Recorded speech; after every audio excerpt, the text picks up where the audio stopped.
up, and welcome to the Manifest That Shit podcast. This is your girl, Latoya Beverly, aka your spiritual guide and business coach. This is a place where we're going to be talking about money, sex, and love, unapologetic, real, raw, uncut, and no strings attached. I'm going to be talking about how to slay, hustle, inspire, and thrive always, because that's what we do here at the Manifest That Shit podcast. So I look forward to seeing you in this upcoming episode. What up? It's your girl, Latoya Beverly, here at the Manifest That Shit podcast. Welcome. This is the first episode, you guys, of 2019. I am super thrilled. We are kicking it off with some fabulous news. So, first news. I had a beautiful, healthy boy, December 5th. And it has been a whirlwind. I went on maternity leave a little bit early last year, decided to close out some business and really focus on myself and, at the time, my relationship. And it had been a crazy busy year, you guys. I went from manifesting a house, brand new house, getting that built. That took about 6 months. And I had got engaged at the end of 2017, moving into a new house by that March, and then finding out a week later after moving that I was pregnant with Micah. And fast forward, now a whole year later. And so some major changes have occurred since then. So still have my house, have the baby, but I am no longer in a relationship. I had a beautiful engagement in Sedona, Arizona, and I had been in a relationship for about 2 years, reached the peak of our relationship, and we really just decided that we were not, everything was not working together. So no sad faces whatsoever. Everything happens for a reason, but sometimes twin flame soulmates are brought together specifically to bring beautiful entities into this world. And Micah just so happens to be my beautiful blessing from God. And that is my soul, heart, and focus. So I'll be actually talking about the type of twin flame soulmate relationships in this episode. But here's the other news, great news that I have to share with you guys. So the Manifest That Shit podcast is going to be teaming up with a purpose-driven woman, which is ran by myself and Marlene. You guys know Marlene from talking about finances, investments, budgeting, life insurance. She is the guru when it comes to all things investments. And so we are going to be teaming up with her in 2019. This just came about probably about a month ago, and I think, the universe was conspiring the whole entire time. You guys loved our podcast that we did in person at the Yes Phoenix event that we had here. I think it was, oh my gosh, it seems like forever ago. I guess it might have been 2017. So, everybody loved us together. We hit, you guys, 3,000 downloads with the Manifest That Shit podcast last year. And so we are going to be thriving and excited to even go further and beyond in 2019. So that was great news. I love this show, you guys, and there's no way that I would honestly give this up. So we're going to be doing 2 different podcasts. So of course, you know how I like it. I keep it real raw and with you here on the Manifest That Shit podcast. But we're going to be really focusing in on a purpose-driven woman and mindset, money mindset, wealth, all that. It's so important. Motivation, how you're motivated to get your money, keep your money, and let it work, making money work for you. We're going to have so many amazing tips and really creative case studies that we're going to be discussing and talking about. So you're not going to want to miss it. You're going to definitely want to look out for a Purpose-Driven Woman podcast that's going to be coming to iTunes, Spotify, or iHeartRadio, you name it, just like you found the Manifest That Shit podcast. You're also going to have us together also on YouTube. And so you're going to get a chance to see us in person, as well as being able to have the podcast working for you. So you'll be able to get all the information and hear all the fabulous things that we are putting together. So let's jump into relationships.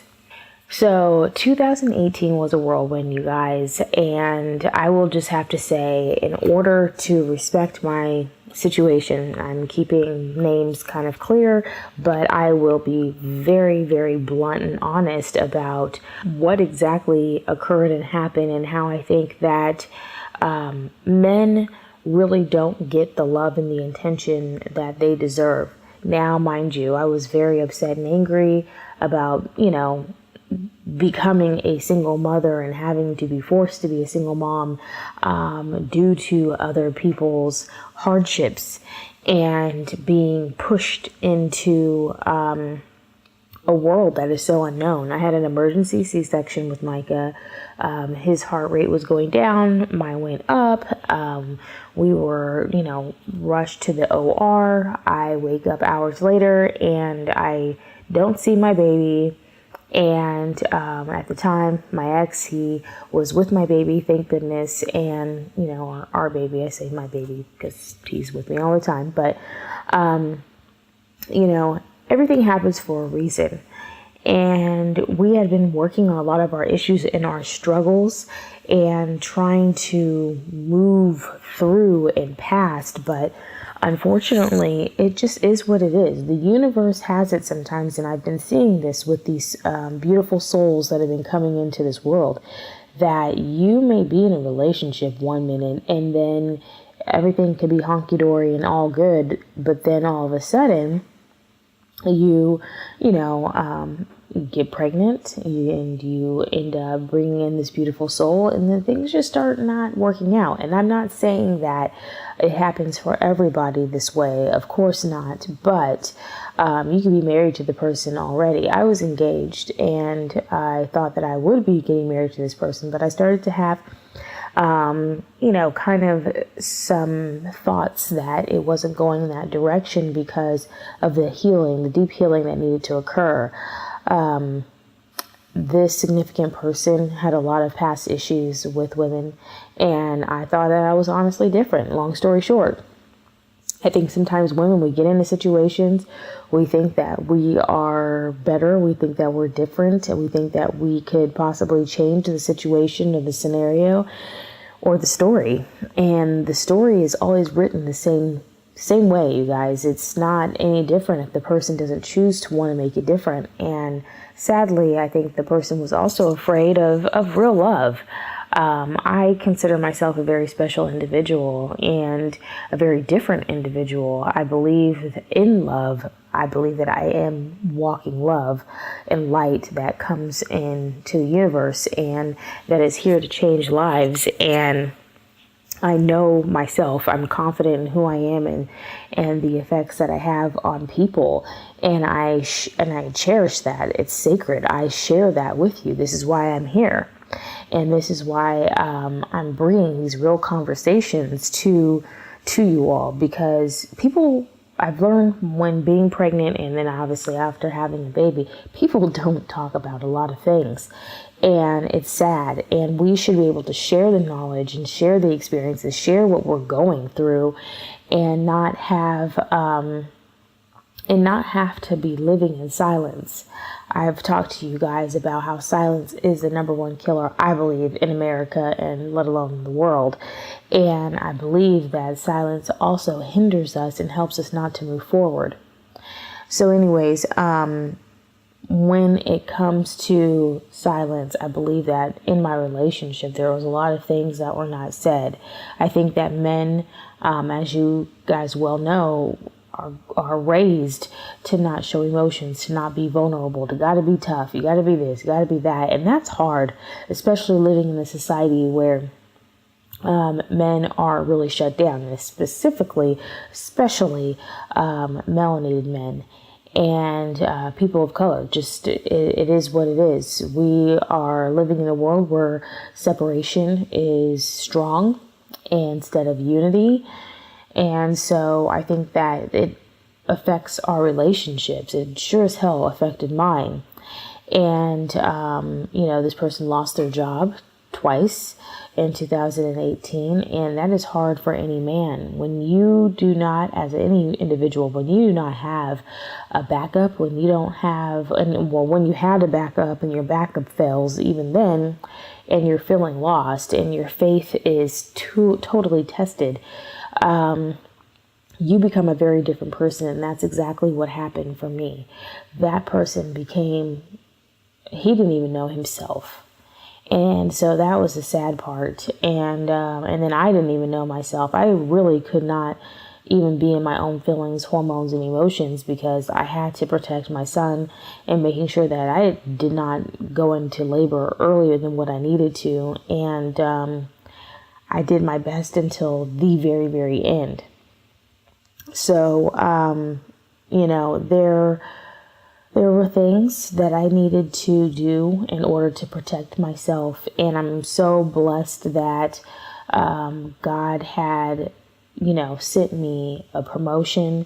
God had sent me, moving out of the situation into making sure that I had my family here by my side when I needed it.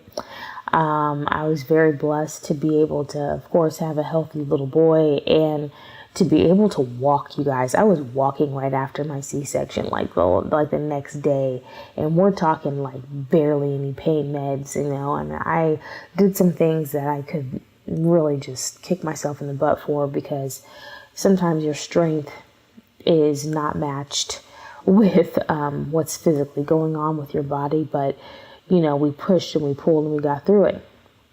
And so there was a lot of self-love involved. And this is what I will say, ladies and gents.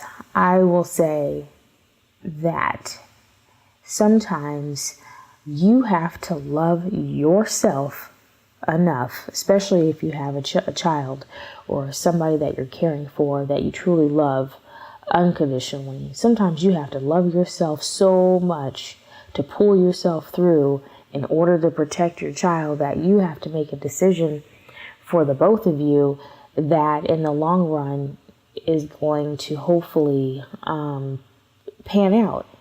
I had to protect myself. In my relationship, things got physical, and words were said, feelings were exchanged, and things were done that I don't wish upon anybody. It really got to the place where things were very inhumane, and therefore we needed to separate. We needed to, get out of the situation that we were in. And so now we're able to, that person's able to go and breathe and move forward and do what they need to do and heal in their lives. And I'm able to do the same too. And another thing that I'm going to say is that ladies or men, either one, because there are single fathers out there as well too who don't get a choice and a chance. And there's some women out there that are whack jobs. So let's just address that. But secure your bag. Secure your bag. So what I mean by that is secure your money.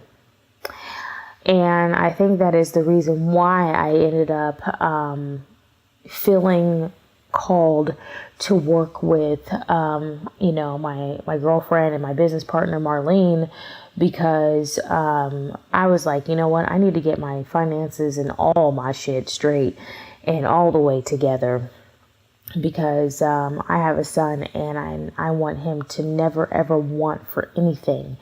And everything that he should want, but he shouldn't have to need, something and not get it. So I sat there and I said, you know what? I said, I got to put my big girl panties on, and I need to start investing. I need to start saving. I need to start really doing some things that, I hadn't even really looked at, right? And really start making sure my credit is straight, and Where is my money going? Where am I eating out too much? Some of the things that you're going to hear in a Purpose Driven Woman podcast. But these were some real damn topics. And I was like, okay, I have a house. I have, multiple streams of income that are coming in, but I'm still striving for more. And I need to have my own personal goals set, but now it's set with another human in mind. And so all I'm saying is that, ladies and gentlemen, you need to be smart about what you're doing, because especially if you're in the apartment mindset versus the house mindset. I mean, I went from a 637 square feet, luxury apartment, however luxury that was, but, apartment into a 4-bedroom, 3-bath home. And so I know what I went through to get this house, and I know what I need to go through to keep the house, but now I need to be able to maintain and make it home. And I don't have a significant person living with me or helping me with the bills. I mean, I needed to move forward in my house and my mortgage and doing the things I need to do, and I could cover it. You need to be able to do things to cover your own ass. It is not smart to get yourself in situations that are not going to be good for you long term, and so there were some things that I needed to reevaluate. And of course, the money was the biggest one, because at the end of the day, I sat there and I said, my morals and my values have always been based on this. I knew if I was going to go out here, and just being blunt, you guys, I knew if I was going to go out here and spread my legs, I knew that I needed to be able to take care of self and whatever happened and occurred with self. So I wasn't going to go after somebody for child support or whatever and go through the whole baby daddy, baby mama drama bullshit and things that happen every single day. Either the person is going to want to show up for their child and be there and take that responsibility, with no questions asked in mind, do what you're supposed to do, whether we talk or not. At the end of the day, there better be something in that bank account, or you better be walking away and let's be done, And so I've just always been that way. And then I also had to come to the conclusion that regardless of how much money I make, whether I make more or not, it's not about me. It's about my son and what he's getting. And because at first I was like, okay, well, I do make more money. I have things going on for me. But it's like, at the end of the day, guess what? I'm the one stuck with the bills. I'm the one that has a lot more going on in my life financially and everything else. And I have a little boy who needs food, diapers, all the things, that move along. It's lasted all the gifts, all the beautiful gifts people gave us and came through and blessed us with have all lasted us for the 3 months, that I've basically been on maternity leave. So, and I'm truly grateful that I could be able to take that time off to do that. And, but again, you have to secure your money bag. You have to be able to take care of you, regardless of the situation, regardless of what's happening, what's going on. You got to take care of you. And so, even though things are hard, my dad always says to me, handle your business. Don't let your emotions, overtake you, basically. And so I saw 2 lawyers. I got the advice that I needed. And then I moved forward. And guess what? It was not information that I needed to go on and share with this other person. I needed to make sure that I was secure and that I was taking care of what I needed to, especially with my little boy. He is first and foremost the biggest priority, as any child should be. So I'm not going to sit here and badmouth the person that I was once in love with, the person that I thought I was going to marry. But what I can say is that in order for 2 people to heal, you have to be able to hold a level of compassion and understanding for yourself and forgiveness and for the other person. Doesn't mean that you have to allow the person to continue to disrespect you. We all have different scenarios or situations that happen to us that are unfortunate, and this just happened to be mine. So even though I manifested love, I'm going to be really clear moving forward about the love that I want to manifest next.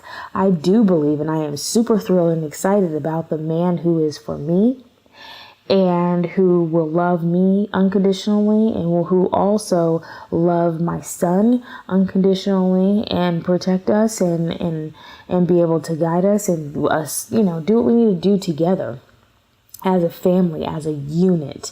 That is extremely important and always will be to me. Family is so, so important. And I pray that this person have a beautiful, great family who will be able to embrace us.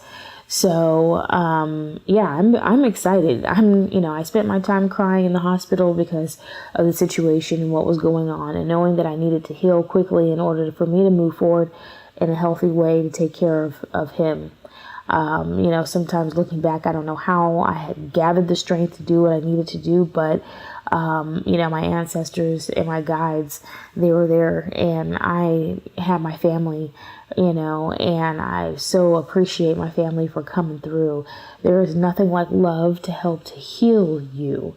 Even though you think that you're broken and that you can't get through it, love will heal you at the end of the day. Like I said, I am very confident about who I am in love, as love, and being love.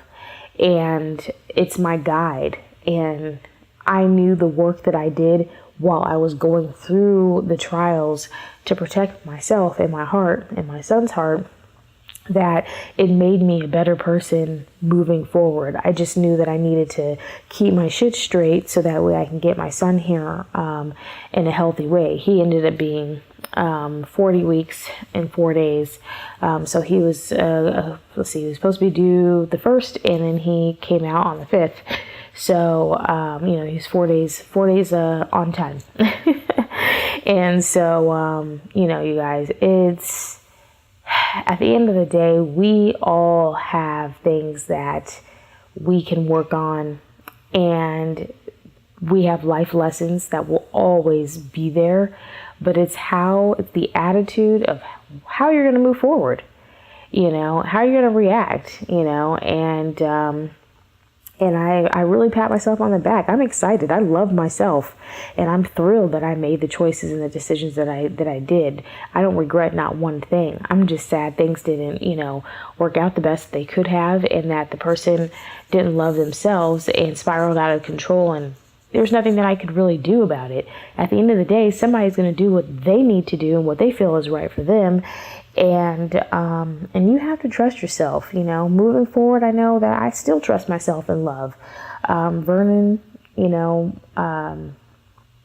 was a really good, individual when we were together before, and then things just didn't go the way that they needed to go. So, I wanted to just talk about relationships, and especially my relationship, because things were so quote unquote picture perfect during that time, and I was open and I shared. Like I said, this podcast is about being real, raw, and honest, and so I wanted to share it here with you guys because I have been loved by moms who are in my inner circle, and that inner circle is so damn tight. I mean, I probably have only like 4 or 5 moms that I actually, feel comfortable in talking to and opening myself up. I don't allow for misery to love company. I do not allow for misery to stick in and negativity and all of that. I just believe in being optimistic, doing the best that I can, being real, and allowing myself to heal in such a way that's going to make me even stronger for the next person, and also more vulnerable and loving. I want to be healed because I saw how their past, the past relationships really affected what the current situation was. And it was only a matter of time before things really came to light. And so if you don't work on your shit from the past, it will come up in your next relationship. It will, and hopefully not destroy it, but it will come up, and it's up to you to take accountability, which is a huge lesson and always something I was repeating all the time. I'm like, until you take accountability, you can't move forward. And guess what, you guys? It's not your job to also take accountability for someone else who doesn't want to take accountability for themselves. It is their job. You cannot fix anything that other person has going on. And that was the other life lesson. And so you just move forward, you worry about what you need to worry about for you, and you keep it moving. And no, it does not feel good. It sucks, it hurts, you're gonna cry, but you're gonna rip the Band-Aid off. You're gonna put some Neosporin on the motherfucker, and you're gonna be happy that you did, because the more that you care for it, you put that peroxide, and you get the Neosporin, and you let the air get to it and breathe into it. Then it's like, okay, great. I know we're on a road to recovery. We're on a road to healing. And I just use that analysis because it's true. The healing is going to happen and occur. Yeah, it's going to scab over, and maybe it, will peel, and then it'll, have to scab over again. But regardless of the situation, it's your choice to keep a wound open, or it's your choice to let the wound close and heal. So that's what I have for you guys. Thank you so much for listening to the Manifest That Shit podcast and tuning in. Don't forget to leave a review and make sure that you subscribe to iTunes, Spotify, or iHeartRadio. We're also on Google Playlists, and we will see you in the next episode. Talk to you guys soon. Thank you so much for tuning in to another episode of the Manifest That Shit podcast. With me, your host, Latoya Beverly. I am your spiritual guide and business coach. If you want to hear more about my services and how you can work with me one-to-one, feel free to reach out to me at manifestyourlegacy.com, or follow me on IG at Manifest Your Legacy or Facebook at Manifest Your Legacy Today. I so look forward to connecting with each and every single one of you and touching your soul and heart. And you know how I like it, honey. Real, raw, uncut, no bullshit, and no strings attached. Just all success and all love. So I look forward to seeing you on another episode.